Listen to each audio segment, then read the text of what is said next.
Welcome everybody to the Family Biz Show. I am your host, Michael Columbus with Family Wealth and Legacy in Rochester, New York.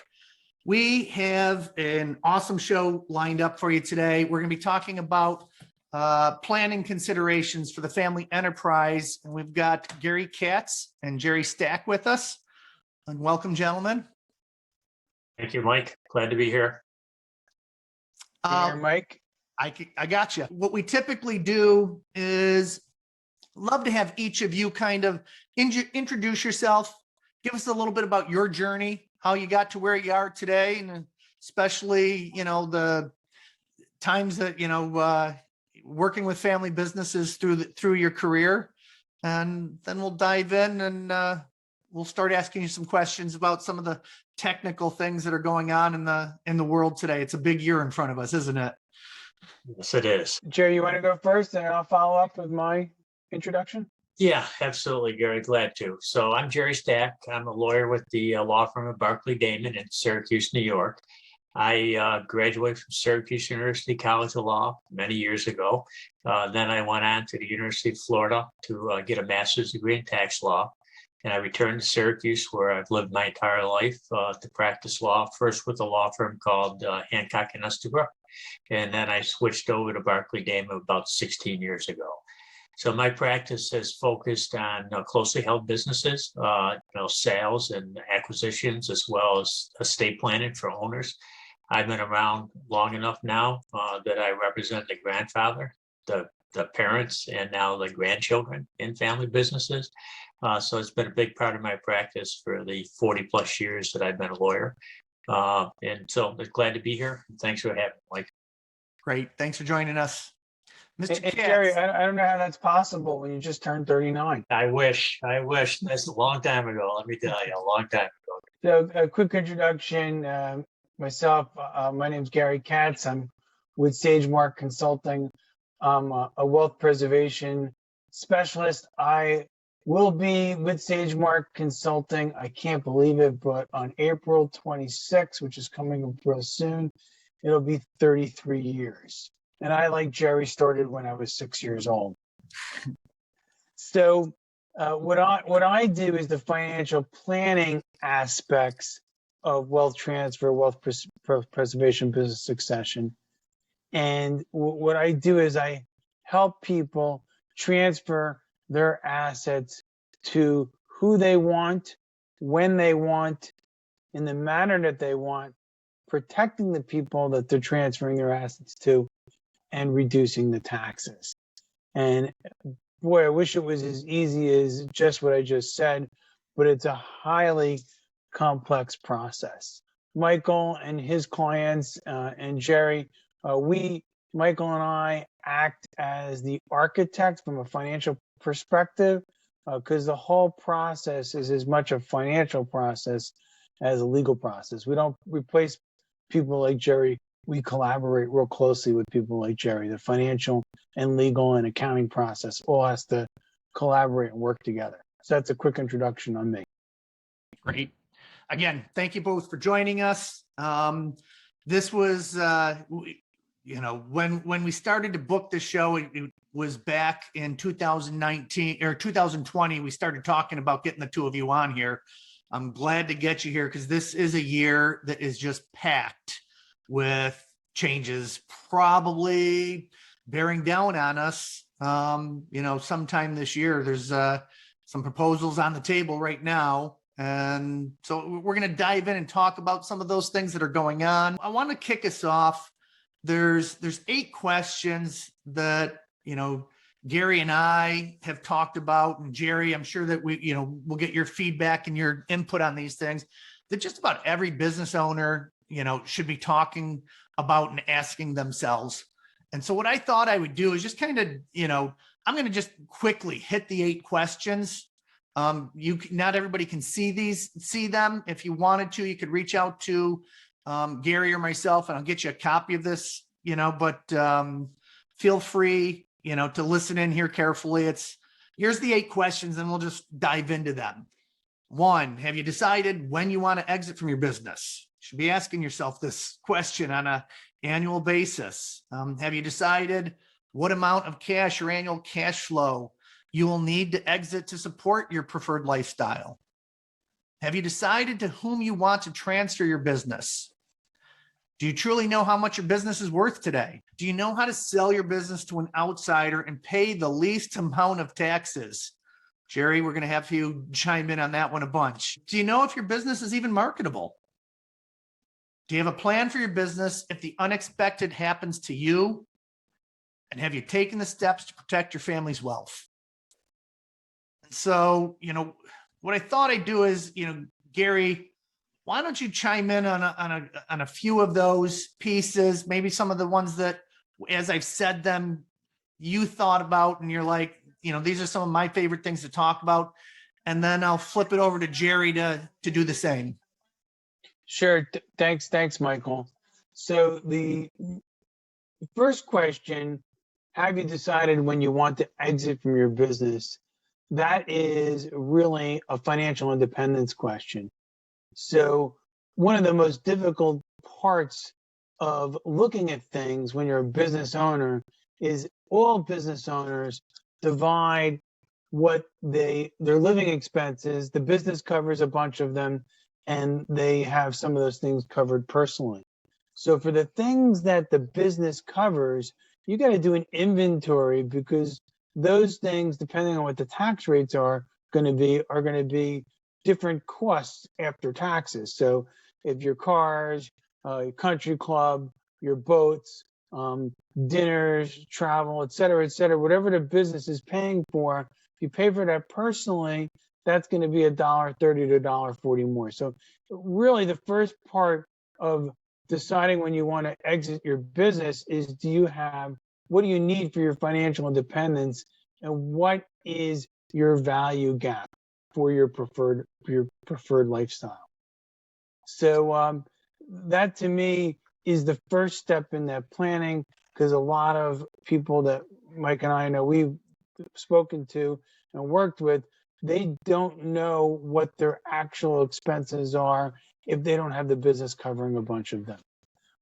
So Jerry, I thought maybe you can just address that in a transaction, and how the recasting of earnings and things of that sort is real important, how you pull things out that you take out personally from the business.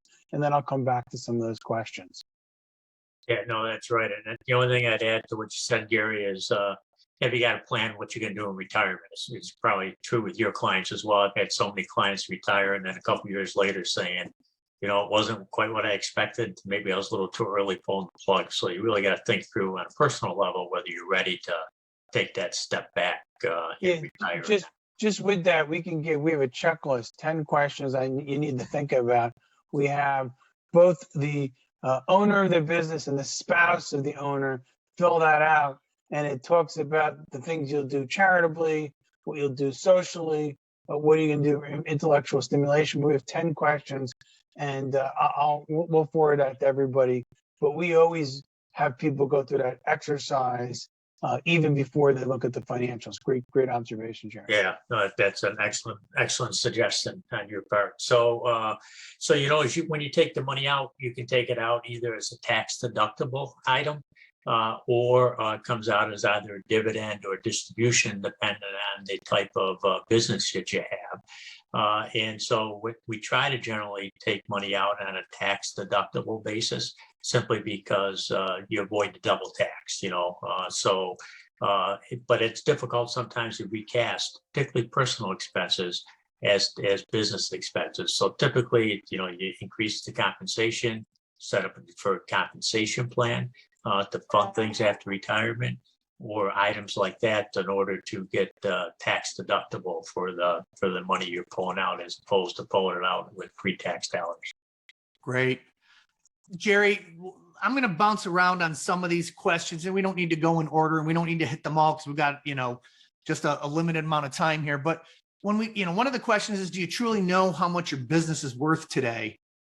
And when we're talking to business owners, one of the things, I see it really often is business owners either really overestimate what the value of the business is or really underestimate. They're very rarely are they dialed into that number? Do you want to talk about that a little bit, Jerry? Yeah, you're absolutely right. Like that happens all the time. And we generally turn to a business valuation expert. Sometimes the CPA firm can do it, but sometimes they're not really competent to do it. So there are companies or firms that specialize in value in business. That's all they do is value your business. And a jumping off point is to find a firm like that you're comfortable with. And there's a lot out there who do an excellent job. Some national ones we work with on a regular basis that are not frightfully expensive. They'll come in and they'll do a complete analysis of what the business is worth. And they have a database that allows them access to numerous transactions, far more than a CPA firm could come up with, to see what businesses like that are trading for in the market. It's almost always a multiple of EBITDA, earnings before interest, tax, depreciation, amortization. But those multiples can vary greatly from industry to industry and business to business. We're seeing now in the marketplace multiples as high as 9 times EBITDA. Got a deal now going on for 10 times EBITDA, and we've seen them for as low as 3 times EBITDA. So it's a really unique what's going on in the market, your customer concentration risk and things like that. But it's a combination of the business valuation and having someone come in and take a look at that earnings before interest, taxes, and depreciation to make sure it's an accurate reflection. So what you're trying to do is adjust it and back out those items that a buyer would not have. So like Gary mentioned earlier, a lot of businesses are taking a lot of personal expenses out as deductible expenses. Well, that reduces your earnings before interest, taxes, depreciation, amortization. So you want to add those back in so you get a more accurate picture of what the EBITDA actually is. It would generally be a multiple of EBITDA in most situations. Sometimes it's a gross number, gross receipts, but more often than not, it's a multiple of EBITDA. One other thing real quick, Jerry, when you're talking about business valuations and getting those done, who should be ordering those business valuations and why? Yeah, so we always order them as the law firm. And the reason for that is we want to protect it with the attorney-client confidentiality. And so particularly if we're thinking of a gifting program, we want to make sure, so when the business valuation comes in, it comes in draft form. And, we'll go through it, we'll make a bunch of comments, we'll ask the accountant firm to make some comments on it, and we'll try to shape it, within realm of reasonableness, not being absurd about things. But many times the initial draft or the second draft, they get it wrong. And so the worst thing that can happen is the IRS agent comes in and says, well, I see you got a business valuation. Show me all the prior drafts that you had so I can see the changes you made from 1 to 10. If the client orders it, IRS is perfectly entitled to get their hands on it. If the law firm orders it, it's protected by the attorney-client privilege. IRS is not allowed to see those prior drafts of the valuation. Love it. So just to add upon that, it really depends on what your ultimate goal is. If it's a interfamily transfer, you typically are trying to get the lowest value amount from a gift tax perspective. And also very often we recap the company to voting and non-voting, and the starter off, the founder of the business typically is going to keep the voting share. And then what they're going to do is get a discount on the non-voting share. And the non-voting share is going to be what you're going to transfer to family members or a trust for family members. And the discounts are anywhere between 30 and 45%. Sometimes a little bit more, sometimes a little bit less, depending on the limits of the non-voting shares. So that's if it's an interfamily transfer. If, for example, the transfer is to an outside party and there's no family involved, it's just the opposite. You're not looking for the lowest possible value, you're looking for the highest possible value. So very often the investment bankers will lead that charge to do that business valuation versus the gifting perspective. Also, other transfers, for example, if it's an ESOP, that probably is going to be a little bit higher because that's an ERISA plan. Don't see a lot of ESOPs, but we do see some ESOPs. So that's a very important evaluation plan. And depending on what type of corporation you are, an ESOP can have some tax advantages to the owner and also to the new owners. So that's the big difference between an internal transfer versus a family transfer versus if it's going to be a gift sale to family members. Great. Wonderful point, Gary. And, just for those listening, Gary brings up an interesting point on ESOPs. And just a plug for a future episode, we got Rob Brown and Tracy Till coming on to talk about ESOPs in the family business in a couple episodes coming forward. And Rob Brown is probably one of the preeminent attorneys in that ESOP world, and happens to be right here in upstate New York. Gary, let's talk about, so we've talked about, the value of the business, whether somebody's decided to exit, but hit real quick on the question of what about the unexpected? What happens if the unexpected happens? Why is that? Sure. So people have different definitions of unexpected. The unexpected could be, how did COVID affect my business, which essential business is, it actually was just it was a positive. For non-essential business, unfortunately, it was a negative. So those things are very difficult to plan for. But some of the unexpected things, which are not fun things to talk about, are things that you can plan for. God forbid if you or a key important person got disabled. Also, God forbid you or a key important person passes away. So those are some of the unexpected things to look at. And listen, from a sales perspective, sometimes some of the companies we look at, half the sales may come from the top salesperson. And if that salesperson got disabled or passed away, or was grabbed by a competitor, what can you do to absorb the shock of that person either leaving, voluntary or involuntary? There's some really cool things you can do with some very creative designs where, for example, and we do it all the time, we can put golden handcuffs in for the important people, where they'll get a tax-free synthetic equity retirement benefit. And at the same time, God forbid if they passed away, death benefit to their family, but also death benefit back to the company to relieve the shock of that person passing away or getting disabled. So that's some of the things you can do to cover the unexpected. Great. I'm gonna move away from those 8 questions. And again, if anybody would like a copy of those questions that they'd like to get a hold of, you can email, us at the show. You can contact Gary through LinkedIn, whatever works for you. Mike, before you do that, there's one more comment I want to make on those questions, if Sure. you don't mind. And that has to do with, is my business even marketable?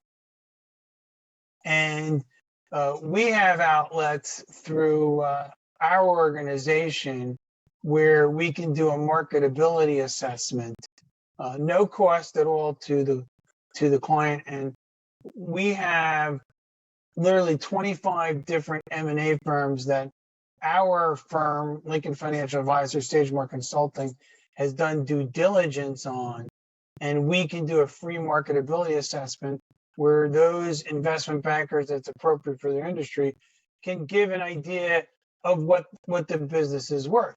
So tying that in is, let's say the business is worth X, but when we do the financial planning based on what they need for financial independence, they need X plus $5 million. I'm just making the number up. Well, what planning can we do? And I know that's a lot of the work you do with clients, Michael, to make the business more valuable, to fill up that value gap. And what things can we do to make the business more valuable? Those are some key things that we work on. That's just one of the things on those 8 questions I just wanted to bring up, because that's a real important planning perspective. Yeah, and from two perspectives, Gary. I mean, it's one is, what are the value drivers of the company, and what can we do to implement a business operating system, I like to call it, when we're working with family businesses, especially. And what can we do to make put more systems and processes in place so that you move from a place where it's owner dependent to a place where it's self-operating, right? I mean, that's the key.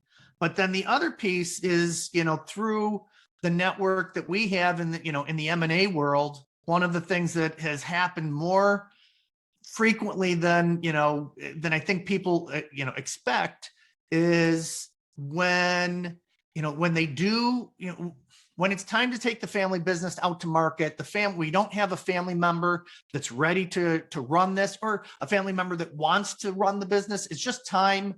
It's not a failure to sell a business. They always talk a lot about the shirt sleeves in 3 generations. Well, I like to knock that misnomer out of the park, because it's pretty, successful to build a business up to the 3rd or 4th generation and then say, you know what, in order for the family to stay sitting at the Thanksgiving dinner table or, the holiday dinner table together, it's in the best interest for the family to sell the business and allow people to cash out and go do some of their own things to keep that piece of the legacy going. Well, through the M&A company that we've worked with, how many times, have they come in and said, the value of the company's $40 million, and the owner, said over and over again, I have had this number pegged at 40 million. I know it's 40 million. It's been valued 13 times through the years, and then you take it out to the market. And because of the bidding process, that 40 million gets driven up to 50 or $53 million. And there's some multiple higher than what the owner was expecting, because the private equity group or the M&A firm that, was able to put this deal together just had the right contacts that to them, that business was more valuable to the. Well, to the in addition, it's so key and so important to use specialists that do this. Right. So we had a situation in our firm that somebody came and offered this family business of 38 million for their business, and it was a private equity firm. They were so excited. We took a look at it and we did our marketability assessment, and we saw it was worth a lot more. So we went through the blind bidding process with an investment banker in their industry. Everything was confidential. They ended up getting not 38 million. The guy ended up getting 65 million. But this is the crazy thing about the story. You know who offered the 65 million? The same private equity firm that originally came to them for 38 without the bidding process. Wow. So it's so important to use a specialist. Yeah. And it's funny. We just helped a company sell their business that was on the market for $30 million. They got about 27 million for it. And the reason why in my opinion, they received the 27 million is because they didn't use a specialist. They didn't bring, a business sale expertise in there who would have packaged them beforehand. And Jerry, you've seen this before, I'm sure, where they didn't have their financials in order. Everything wasn't clean. The systems and processes weren't in place. So the other company just kept pegging them down. And even though just the real estate, this happened to be a development company, was worth those pieces, it was run like a family business. When I say run by a family that happened to be in business, and it just wasn't clean. And so they were just able to take every discount that they could in there. I want to change gears and Jerry, one of the next things I want to really focus in on is how coordinating your estate and the business planning can really save a family, as much as 20 to 40% in taxes, whether it's at the sale time or estate planning time, and just putting all these pieces together. Why is it so important to coordinate? Yeah, well, you're absolutely right, Mike. So, as Gary mentioned, when you pass it on in a family, you're trying to get the lowest value possible, and it's all in the discounts, right? So I have a business that I know is worth $30 million, But if I can slice and dice it and give a slice of it, you'll get a discount of 35 to 40%. And that value simply disappears from the estate tax world completely, never to be subject to estate tax.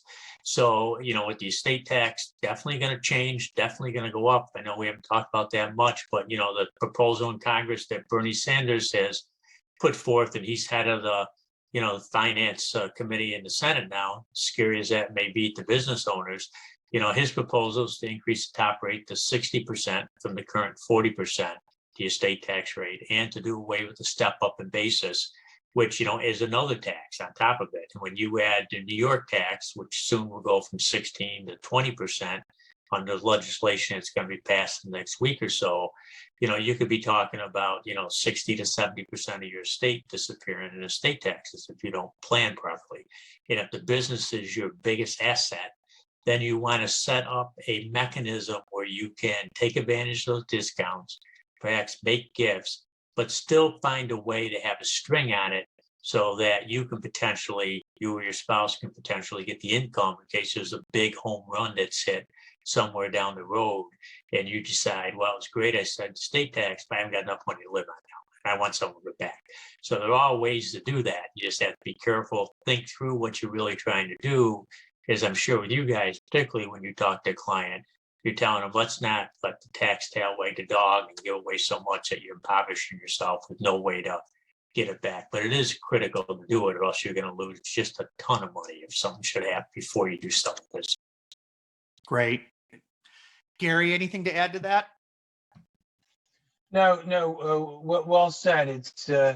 It's critical to look at planning this year because of the proposals. The proposals from the Democrats, the one that Bernie Sanders' office submitted, I think it was last Thursday or Thursday before, it's on a Thursday, was also to potentially get rid of the discounts as well. So this is, and the step up in basis, there was actually two bills submitted, one from the House from Pascrell from New Jersey, and one from a senator from Maryland, Van Houten or something like that. But the House bill for the step up in basis was going to be effective January 1st, 2022. The Senate bill is actually retroactive to January 1st of this year, which includes any gifts. Now, nothing's been passed. So what some people are, if you're nervous about which one's going to be passed, we can do things as loans. And then as soon as you know what the rules are, and let's say it's effective, hopefully January 1st, 2022, you forgive the loan. So there's your gift, but you don't have to worry about making a big taxable gift. Actually, speaking of taxable gifts, if these new laws come through, many people who have significant wealth will consider taxable gifts because the Democrats' proposal is taking the exemption from 11.7 million to 3.5 million at death, but the amount that you can gift during your lifetime right now is unified. It's 11.7 million you can give during your lifetime and 11.7 million at death. The proposals from the Democrats is to reduce the amount that you can give during your lifetime to 1 million per parent. So that'll be a big change. Now, when people pass away, they're proposing to take the rate, anything over 11.7 million now is at 40%. The proposal is to take the rate over 3.5 million to 45. Anything over 10 million, 50%. This is only the federal. That doesn't include New York. And then anything over 50 million at 55%. And then if you're lucky enough to be the investors with the home runs, like Michael can recommend these, and you can be over $1 billion, that's actually at 60%. But we work with a lot of family businesses that are definitely in the 10 to 50 million, and some over 50 million. So in New York, as Jerry's saying, if these proposals all come through, the tax for people over 50 million could be 70, 75%. It's insane. And that's why taxable gifts maybe make sense, because the gift tax will still be at 40%. And it's important to understand just how radical these proposals are. We don't know if they'll be enacted, but most countries, you either lose the step up and pay capital gains when you die, or you pay an estate tax. I don't know of any developed country where you do both, where you don't get the step up and you pay the estate tax. So it's really a war on wealth type proposal that the Democrats put out there, and something we need to keep our eye on. Right. The name of it is For the 99.5% Act. So I think it's pretty much telling you what they're gearing after. And I just want to caveat, nothing has been passed. Yeah. Right. It's got to go through committees, and you have to have every single Democrat say yes, plus the vice president to say yes. Now, can they do that? Yes, they can. They just did that with the recent stimulus plan, but they had a couple of senators, especially Senator Manchin from West Virginia, that's a little bit more conservative, and they backed off on some things. So from a negotiating style, they're asking for everything. I'm sure Bernie Sanders wants all those things. Candidly, I think it would be a challenge for every senator to vote for that. Now, the way the current system works, in order to pass these programs and make them permanent, you need 60 votes in the Senate, unless they do something called reconciliation. And reconciliation, historically, has only been once a fiscal year. So they just used that reconciliation just this past couple weeks ago when they passed the 1.9 trillion. So the next reconciliation because fiscal year is October 1st, October 1st. Now, there was something in the news just yesterday where the Senate parliamentarian did say there's a possibility they may be able to use reconciliation 3 times this year, but that's still not defined. And Jerry may have read more about that. I just heard it on the Bloomberg News this morning, which means they're trying to use that for the infrastructure bill. So there's a lot of negotiations that have to happen, has to go through committees. So will the things stay the same as they are now? Highly unlikely. Will it be as progressive as these proposals? Probably not, but you never know. Jerry, your thoughts? I'm sure you've been reading. Yeah, no, I think you hit the nail on the head, Gary. I agree 100%. I think what you'll end up seeing is the exemption amount lowered from 11.7 to in the $6 to $7 million range per person. I don't think you'll see much change with the rate. I think you may see a loss of step up, but I think there'll be a threshold below which you won't lose a step up. They're talking about $1 million right now. So assets, because the problem with the loss of the step up, of course, is that it's almost impossible for people to go back and trace what the basis was for their parents and certain assets. I mean, that's a huge undertaking. So the thought is, well, we'll exempt the first $1 million of assets from that, and you don't get a step up for assets above that. I wouldn't be surprised to see something like that take place. So I think there will be changes, but I don't think they'll be nearly as radical as Bernie would like to have us think they will be. Yeah. As we're talking about this, one of my favorite things to do is just talk about a quote from Supreme Court Justice Learned Hand. You both have probably heard this at one point or another, but for our listeners, I just want to share this real quick. Anyone may arrange his or her affairs so that his taxes shall be as low as possible. He is not bound to choose that pattern which best pays the treasury. There is not even a patriotic duty to increase one's taxes. Over and over again, the courts have said that there is nothing sinister in so arranging affairs as to keep taxes as low as possible. Everyone does it, rich and poor alike, and all do right, for nobody owes any public duty to pay more than the law demands. You know, as we talk about these things, it just reminds me that there's laws that are set up. And I think about, you don't have to be extremely smart to take advantage of these things. This is not about smarts. This is about hiring the right people. And, we look at Tony Hsieh just died. The guy, created Zappos and had no will. So I'm like, that just was mind blowing to me. I understood when, Prince died and didn't have a will. And you see that a lot of times with famous entertainers because they're, really keyed in on the art. But typically from a business owner, they've got the right attorneys, they've got the right people around them. And for Tony Shea from Zappos to not have those things in place just was mind blowing to me. So, Mike, we're talking about the super wealthy. There have been some things that even a year or two ago, actually the end of 19, the Republicans actually passed something that was a tax revenue raiser, and that was the Secure Act. There's some positive things in the Secure Act for people with retirement plans where they made the required minimum distribution. It used to be 70.5. They increased that to 72, and they did some other things to put more money away. What they did do on the other side is they changed when you take money out of a retirement plan. It used to be for anybody who's not your spouse. It used to be that they could take the money out over their life expectancy. Right.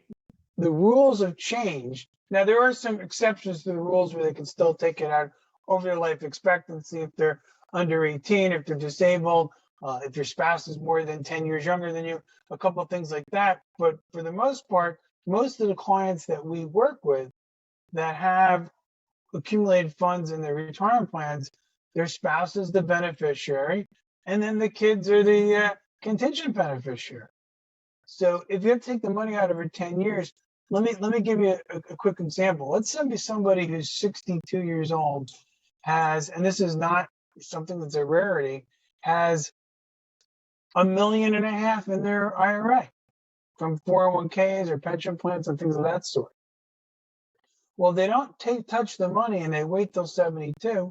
That could go to $3 million. Now, when they start the required minimum distributions, those required minimum distributions will be $120,000 to $150,000 a year, which is all taxable income, which means it's probably going to bump those people into a higher bracket. In addition, God forbid, both spouses don't die at the same time and you have a surviving spouse, single taxpayers are at a higher rate than married. So when they start to require minimum distributions, that's going to pop them up into a higher bracket if there's a surviving spouse. In addition, when the kids get the money, if it comes out over 10 years, it's going to pop the kids into a higher bracket.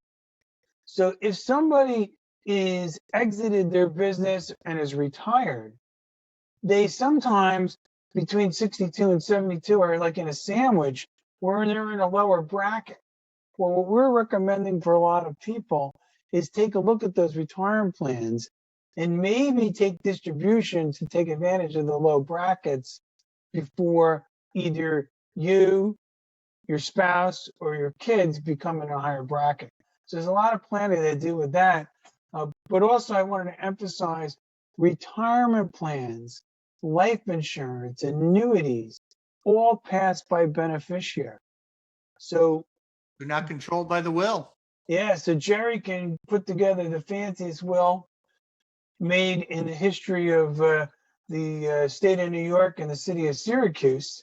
But if the beneficiary designations are not coordinated with the planning, then those assets can be all subject to creditors and predators, especially life insurance, subject to tax. So I thought, Jerry, maybe you can address a little bit about how the collaboration and the coordination of the titling of the assets is critical from a wealth transfer standpoint for retirement plans, life insurance, and then even regular assets being titled properly to take advantage of all those, as Learned Hand says, to take advantage of what the government has given us, because it's voluntary. You volunteer to use these things, you get to use them. If you volunteer not to use them, you lose them. No, you're absolutely right, Gary. So it's fundamental when you start the estate planning process, you get an accurate description of all the assets and how those assets are titled. Because you're right, your will or revocable trust will only act with respect to assets which are in your name, what we refer to as probate assets. Certain assets, jointly held assets, aren't going to be affected by that. So if you held your accounts jointly with someone else, then by operational law, they're going to pass to the other joint tenant. Retirement plans, as you mentioned, are going to according to the beneficiary designation. Life insurance is going to go according to the beneficiary designation. So you can put together a great will, a great revocable trust, and have it not effective for a lot of the assets that may very well make up the bulk of your estate, because it's not unusual to see clients who have tremendous amounts socked away in retirement plans or have insurance to cover the unexpected scenarios. So it's critical to get the beneficiary designations, make sure everything fits together. That's the most common mistake we see of people putting together these estate plans, is they forget to do that final step. So good point. Yeah, Right. and Jerry, maybe we can also chat about the years ago. If I'm looking back when Michael and I started in the business 25, 30 years ago, many people had their assets go to their kids in stages, like 25, 30, 35. Now, the majority of people that have wealth set up lifetime trusts to protect the children from creditors and predators. Can you address that for a little bit? Yeah, so there has been a change. So we're seeing two things: either lifetime trust or coming out of trust at a much later age in life than what we used to see. So when I started practice, you see 21, 25, 28. Now it's either lifetime, as you mentioned, or it is 40, 45, 50, or 45, 50, 55, something like that, stagger it out. So the advantage of keeping in trust for lifetime is protected from creditors. If a child gets involved in a creditor situation, has an accident or gets in financial trouble, protects it in the event of divorce, although a prenuptial agreement is still the best protection.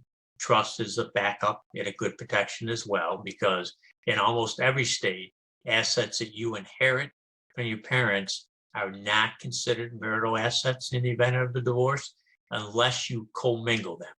And if I inherit $1 million from my dad and I put it in a joint account for 5 minutes because I'm going to set up a separate account, it loses its status as separate property.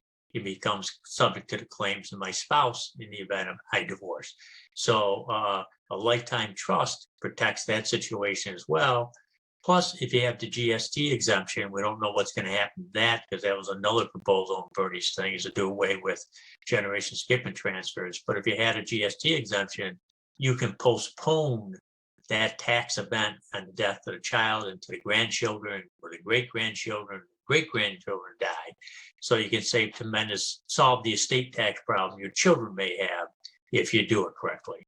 Always difficult to pick the right trustees for that period of time. Child can be one. We always like to have an independent as well.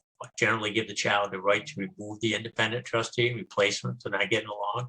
So the key of that is talking to and getting the right trustees so everybody's comfortable what's going to happen 30, 40, 50 years down the road, to the extent we can control it. Yeah, Right. a big misnomer when people hear the word generation skipping is they think it skips the kids. It skips the tax. Exactly right. Great point. One of the things that, I've seen through my career is I'll meet a business owner and they've used the same financial advisor or the same attorney or same accountant that they had when they started their business, and it wasn't worth anything. And now, they've been successful and they've done a great job. And you hate to talk about it this way. And I don't know, I'm just, maybe the two of you can help me with this conversation a little bit, but the person that they're working with, the professional that they've been using, it's not a Jerry Stack, it's not a Gary Katz or a Michael Columbus. They don't look at it, from all aspects. They don't understand that, a lot of things have changed at the level of wealth that they are today than when they started working with them.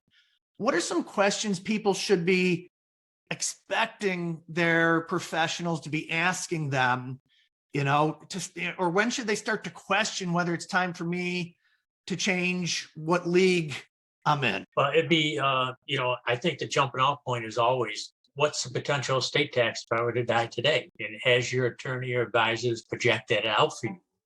And have they given you any options to reduce it?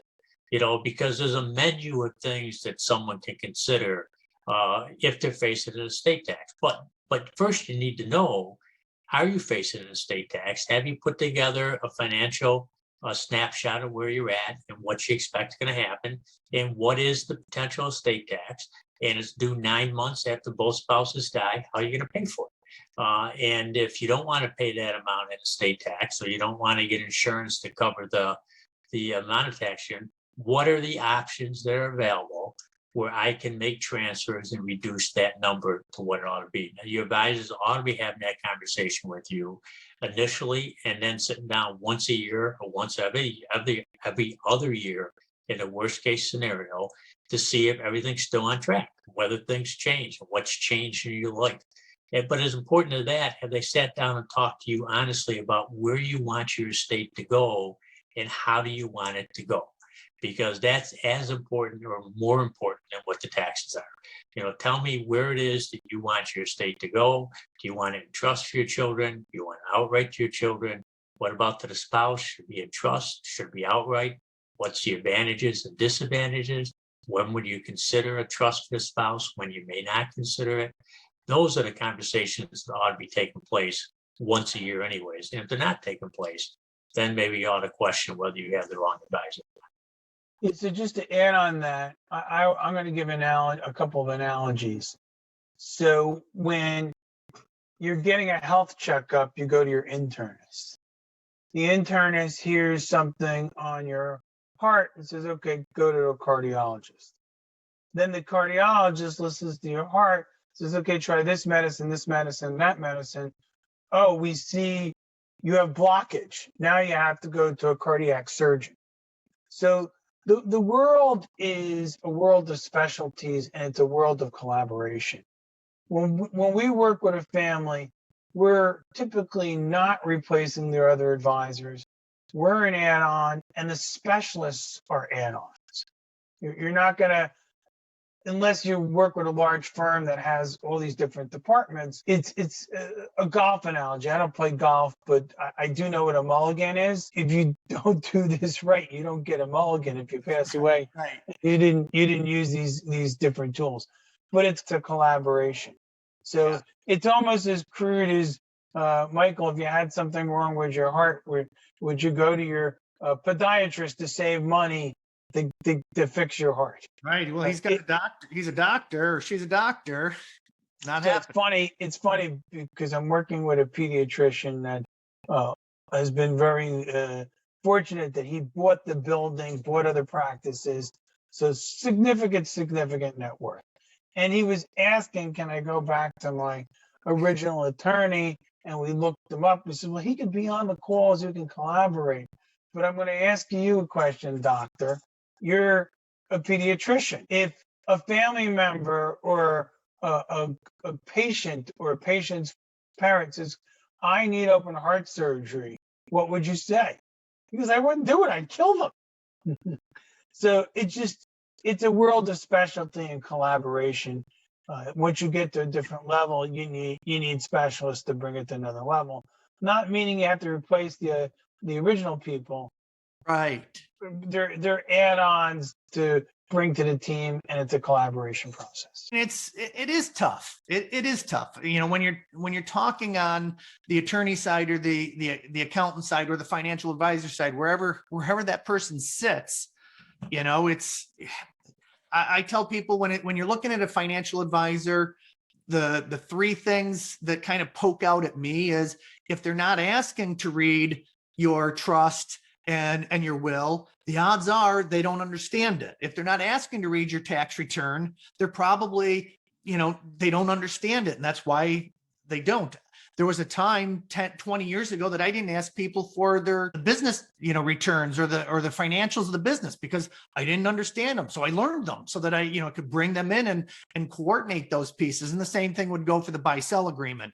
Where I think it gets sticky sometimes, understanding the level of expertise. We like to work with Jerry Stack, and it's you really understand where you're coming from. You're collaborative and easy to work with. But here's the point: is that if I'm a client, if I go get somebody that says, has the shingle on their thing that says business and estate, I don't know the difference sometimes between what Jerry brings, or the accounting firm that I'm working with versus that level. So I guess, how do you understand, Jerry, from your perspective, how do people answer that question or figure that out? Yeah, it's a tough one because, you start with the assumption your advisors are smart, right? I mean, because they went to college, they went to law school, they got to CPA or whatever. So you start with the assumption they're really smart, they know what they're doing. And it's tough for a client to figure it out, whether they're really getting the good advice or not getting the good advice. So that's a tough one to answer. Like, I don't know how you do that to tell the client really to figure it out. Other than, what we like to do is, like you guys do too, not replace the current advisor, just help them. And we always try to make clear, look, I'm not trying to steal your client. I want to work with you to get a good result for your clients. And then they're happy, and then they're happier with you than they were before because you brought a specialist in to help and you helped solve their problem. You were part of the solution as opposed to being a blockade to get the solution done. So, we always try to make that pitch. That's a really good point, Jerry, is that if your advisor isn't meeting with the rest of the advisors, probably at least every 2 years, that's probably a pretty good indication that they might be in a protective mode. That's great. I'm going to ask, I think we're at the top of the hour here. We've got a couple extra minutes. If either of you have parting words or things that, that we didn't get a chance to talk about before we wrap up, what would you want people to know? How to reach you, number one, and two, just any parting thoughts on things that we didn't cover today that you'd hoped we would. I think if I'd start, Gary, I just think we're in a critical period in our history. Things are going to change radically for the worse, I think. It may not change that radically this year, but I think it's probably a question of time as attitudes in this country change and younger people seem to look at things differently than we look at things. So I do think that this year you're in a unique position to take some steps to save your family money. I think that window's going to close, if not this year, probably next year, the year after. Gary's absolutely right, 50-50 divide the Senate, but there's an election in 2 years, right? And maybe Democrats get control or they may get DC statehood, in which case they're guaranteed to get 2 more senators. So changes are coming. And it's time now to pay attention to it. Think about what you can do and don't hesitate any longer, because talking about estate planning is so difficult for people because they don't want to think about dying. Most of us firmly believe it's never going to happen to us. It's just wrongfully, but that's our belief. Great. Just a quick parting words is, I would say the key aspect is to take an inventory and have somebody do some type of analysis of what your exposure is, and that way, and do a review of what the coordination gaps are. And that's frankly what Michael and I do with lots of people. Listen, we'd love you to come to Michael and I to help you, but it's important to go to somebody to help you. And you got to work with a financial person, the accountant, the estate attorney. It's got to be a collaboration. And somebody's got to be the quarterback. Typically, it's somebody in the role that Michael and I lead as the coordinator. Again, we don't do everything. We got to work and collaborate. That's the key thing. And as Jerry says, this is the year that's so important to get things done while we still have these tools available, because we may go some time without these tools available. And who knows what's going to come back. Listen, they made your Social Security taxable if you make over like $40,000 a year. 85% of your Social Security was to be taxed. People said they were going to get rid of that very, very quickly, and your Social Security was going to be tax-free. Medicare, when Lyndon Johnson, I just know this from history, I was too young for that. We all were too young for that, right, Jerry? When Lyndon Johnson passed Medicare, the Republicans were like, that's only going to be very temporary. It's going to go away because it's socialized medicine. Well, here we are over 50 years later. And so there are many things that we thought, and listen, Obamacare, the same thing. Who could have imagined John McCain putting the thumbs down? So McCain. So you don't know what's going to come back. So failing to plan is planning to fail. That's my parting words. And to get in touch with me, call Michael because we work together.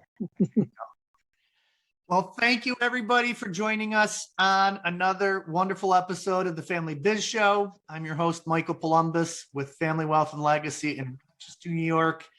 And really, really enjoyed having you both here and sharing all of this fabulous stuff.